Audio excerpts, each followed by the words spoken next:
so today I'm going to make a vlog on the Syrian civil war. As you all see nowadays in the news headlines and on social media, what we say is pray for Syrian people, pray for Syria, pray for Aleppo, the city in Syria. Actually, what's going on in Syria? Well, there's a civil war going on in Syria since 2011 which has not come to an end. So now let's see, it's really confusing about who is fighting in Syria, for what they're fighting, because there are a lot of groups involved in it and it's totally confusing. So in today's vlog, I'll make it simple for you to understand the Syrian civil war that's going on. So first of all, what is the government of Syria? So it is dictatorship under the dictator Bashar al-Assad. So since in his government, in his rule, the people of Syria were not enough happy, so they decided to protest against him, which led to this Syrian civil war. Now let us see in detail what actually is happening in Syria. The Syrian civil war is a mess. After 4 years of conflict, now it is divided into 4 sides on the grounds: the army of Assad, the ISIS, the Kurds and the rebels.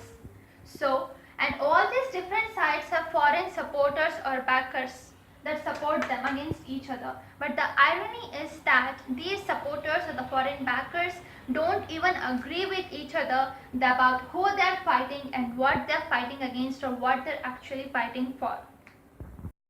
So let us see how the wars of Syria started. So as we see, the war started in March 2011 when Bashar al-Assad, the dictator of Syria, started shooting the rebels who were protesting against him in a peaceful manner. So this led to this acted as a catalyst of the war, of the Syrian civil war. So by the month of July in 2011, the protesters or the rebels started shooting back. And this time they convinced a part of Assad's army to join them. And this led to the uprising which led to the Syrian civil war. The news of the Syrian civil war spread. Extremists from around the area started traveling to Syria to support the rebels. This was actually encouraged by Assad. What he did was he released all the jihadist prisoners that had helped them to join the rebels against him. So why he did that was, if the jihadists and all the people join the rebels, it will be very difficult for the foreign countries to back up the rebels or support them.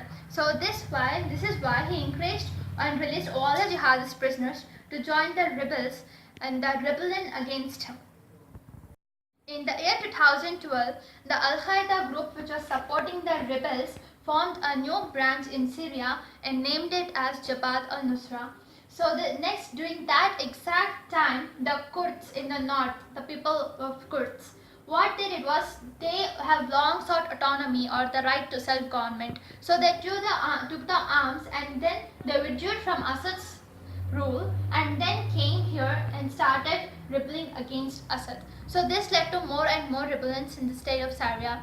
So next what happened was, by the end of 2012, Syria had already become a proxy war, a war that would also be represented by someone else.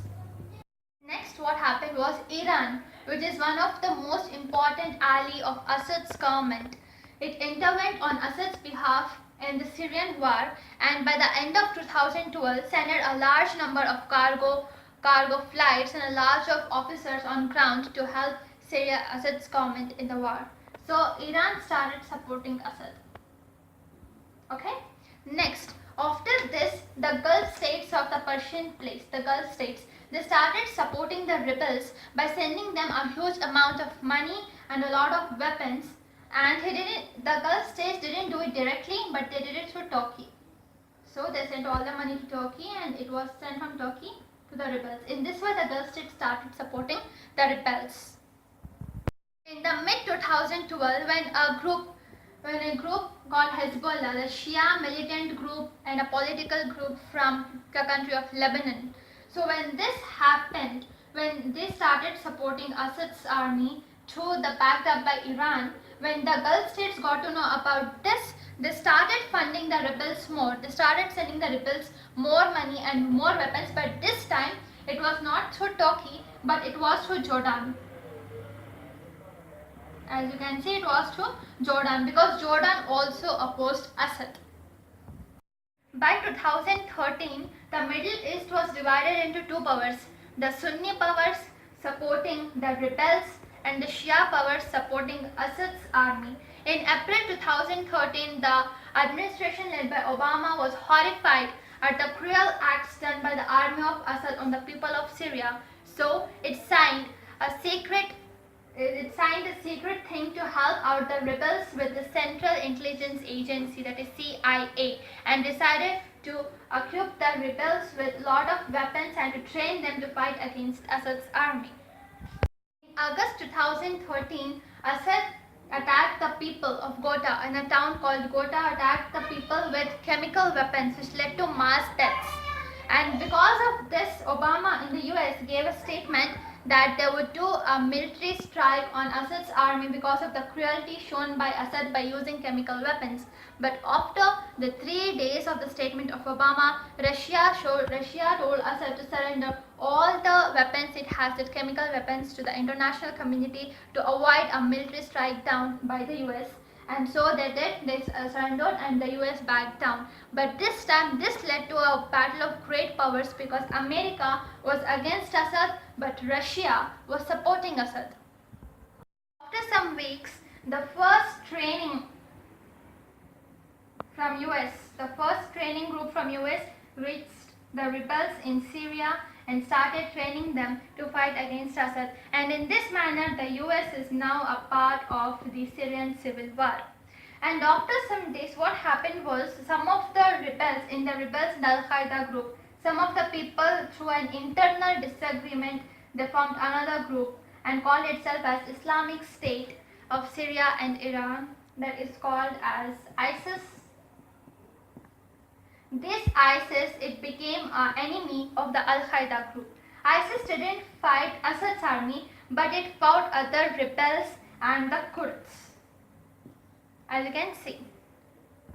After some time, when the people in ISIS started torturing the people or the rebels and the Kurds, Obama gave a statement that US was moving ahead in airstriking these terrorists because they are causing a lot of problem to the people. And it also stated that they were soon going to do an airstrike on these terrorists. In this manner, next what they did was the Pentagon started its own program to train the rebels in Syria, but this time they were trained not to fight Assad but to fight ISIS. So they were trained. In this manner, we all can get to know that Obama or the US or the America they were having a lot of problems with ISIS more than Assad. So this time America was really confused on whom they should see as a primary enemy, Assad or the ISIS. At this moment, Turkey started bombing the Kurds, who were in turn bombing ISIS. So this led to a lot of confusion between America, between the rebels and between the Kurds and between the ISIS about who was fighting for what and who was fighting with whom. After all these things, Assad started losing to ISIS and the rebels. In the year 2015, Russia backed Assad and intervened on Assad's behalf in the Syrian civil war. Although Russia had promised to bomb ISIS, but it in fact was only bombing the rebels, and especially the rebels which were backed from the US. So this led to this war, and this is how it's going. It's still going on. We don't know when it will come to an end. But all these things are happening, all the powers are fighting, but the sufferers are the civilians, the normal people that live in Syria, the refugees who run for their lives to different countries and suffer there.